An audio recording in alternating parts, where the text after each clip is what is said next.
Hello, ഇന്ന് നോക്കാൻ പോകുന്നത് നമ്മളെല്ലാവരും ഏറെ ആകാംക്ഷയോടെ കാത്തിരിക്കുന്ന ചിത്രങ്ങളുടെ ഏറ്റവും പ്രധാനപ്പെട്ട OTT അപ്ഡേഷനാണ്. വീഡിയോയിൽ മുൻപ് വീഡിയോ ലൈക്ക് ചെയ്യുക, ചാനൽ സബ്സ്ക്രൈബ് ചെയ്യുക. ഈ വരുന്ന മാർച്ച് ഏപ്രിൽ മാസങ്ങളിൽ അങ്ങോട്ട് ധാരാളം ചിത്രങ്ങൾ OTT റിലീസ് ചെയ്യും. നമ്മുടെ ചാനൽ ഭാഗം പരിശോധിച്ചാൽ നിങ്ങൾക്ക് കാണാൻ വേണ്ടി സാധിക്കുന്നതായിരിക്കും.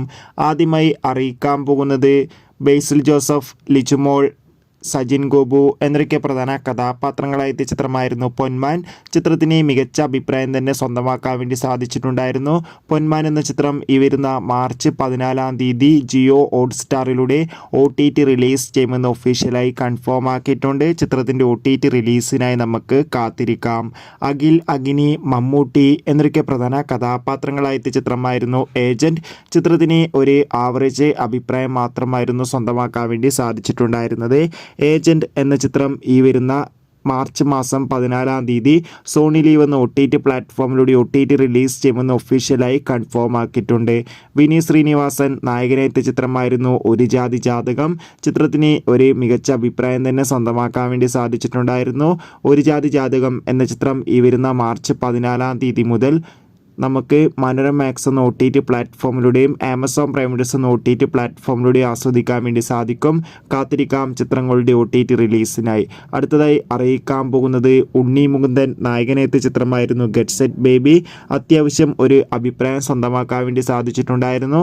മിക്കവാറും ചിത്രം ഏപ്രിൽ മാസമായിരിക്കും ജിയോ ഹോട്ട്സ്റ്റാറിലൂടെ OTT റിലീസ് ചെയ്യുക.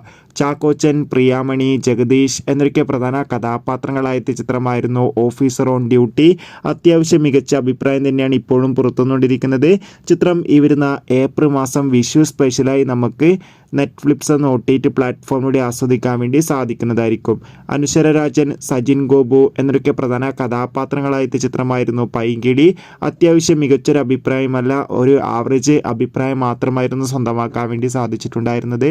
ചിത്രം മനോരമ മാക്സ് എന്ന OTT പ്ലാറ്റ്ഫോമിലൂടെ ഈ വരുന്ന ഏപ്രിൽ മാസമോ അല്ലെങ്കിൽ മാർച്ച് അവസാന വാരമോ OTT റിലീസ് ചെയ്യുമെന്ന് കൺഫേം ആക്കിയിട്ടുണ്ട്. കാത്തിരിക്കാം. റഹ്മാൻ, ബാബു ആൻ്റണി എന്നൊക്കെ പ്രധാന കഥാപാത്രങ്ങളായ ചിത്രമായിരുന്നു ബാഡ് ബോയ്സ്. ചിത്രത്തിന് കാര്യമായ വിജയം സ്വന്തമാക്കാൻ വേണ്ടി സാധിച്ചില്ല. ചിത്രം ഈ വരുന്ന ഏപ്രിൽ മാസമോ മാർച്ച് മാസമോ ആമസോൺ പ്രൈം വീഡിയോസ് എന്ന OTT പ്ലാറ്റ്ഫോമിലൂടെയും മനോരമ മാക്സ് എന്ന OTT പ്ലാറ്റ്ഫോമിലൂടെയും OTT റിലീസ് ചെയ്യുമെന്ന് കൺഫേം ആക്കിയിട്ടുണ്ട്. മമ്മൂട്ടി, ഗോകുൽ സുരേഷ് എന്നൊക്കെ പ്രധാന കഥാപാത്രങ്ങളായ ചിത്രമായിരുന്നു Dominic and the ladies purse. ചിത്രം ഈ വരുന്ന മാർച്ച് അവസാന വാരം തന്നെ ആമസോൺ പ്രൈം വീഡിയോസ് എന്ന OTT പ്ലാറ്റ്ഫോമിലൂടെ OTT റിലീസ് ചെയ്യുമെന്നാണ് റിപ്പോർട്ടുകൾ സൂചിപ്പിക്കുന്നത്. കാത്തിരിക്കാം. Bye bye.